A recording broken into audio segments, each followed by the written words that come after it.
అటల్ మోదీ సుపరిపాలన యాత్ర రాజమండ్రి చేరింది. గోదావరి తీరంలో మాజీ ప్రధాని వాజ్పేయి విగ్రహాన్ని నేతలు ఆవిష్కరించారు. భారతీయులకు వాజ్పేయి స్ఫూర్తి ప్రదాత అన్నారు ఎంపీ దగ్గుపాటి పురంధరేశ్వరి.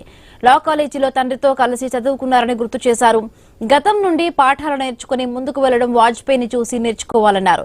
తన తండ్రి ఎన్టీఆర్ ను స్వామీజీ అని సంబోధించేవారని గుర్తు చేశారు పురంధరేశ్వరి. నరేంద్ర మోడీ గారు ఆత్మ నిర్భర్ భారత్ అని చెప్పి అంటున్నారు. అంటే స్వయం సమృద్ధి భారతదేశం.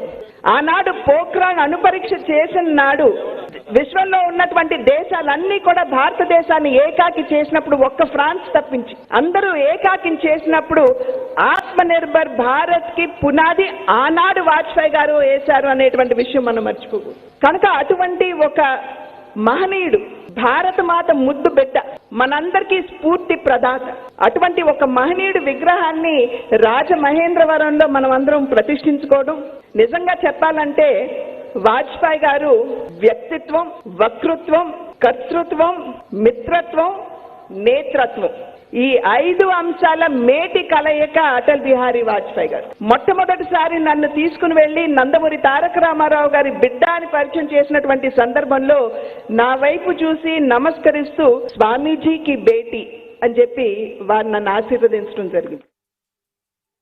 వాజ్పేయి పనితీరును తాను చాలా దగ్గర నుండి చూసా అన్నారు ఎమ్మెల్సీ సోము వీర్రాజు. ఎలాంటి వివాదాలు లేకుండా పార్టీని, ప్రభుత్వాన్ని నడిపారని గుర్తు చేశారు. పాకిస్తాన్ లోనూ ఓ వీధికి ఆయన పేరు ఉందని చెప్పారు సోము వీర్రాజు. చాలా గొప్ప విషయం. వాజ్పేయి గారితో చాలా సందర్భాల్లో కలిసి మాట్లాడడం, ఆయనతో మాట్లాడుతున్నప్పుడు అర్థం కానటువంటి విషయాలు ఉండవు. జాతీయ కార్యవర్గ సమావేశాల్లో 5 రోజులు నేను వాజ్పేయి గారు ఒక టెంట్ లో జరిగేది. ఆ టెంట్ లో 5 రోజులు కూడా అక్కడ సహాయకుగా నేను ఉన్నాను. సహాయకుగా ఉన్నప్పుడు ఆయన జీవితం సంబంధించిన అనేక విషయాలు పెద్దలు చెప్తారు. నీ పేరేం పేరు అని అడిగారు నన్ను. నా పేరు చెప్పాను. ఈ బహుత్ కూల్ అయి ఏ గోల్డ్ స్పాట్ మే బహుత్ గర్వం అయి క్యా ఇదర్ అంటే నాకు అర్థమైంది.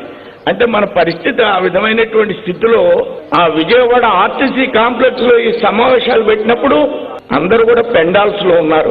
ఇప్పుడు మేమందరం కూడా భారతీయ జనతా పార్టీలో 5 స్టార్ హోటల్స్ లో ఉంటున్నాం.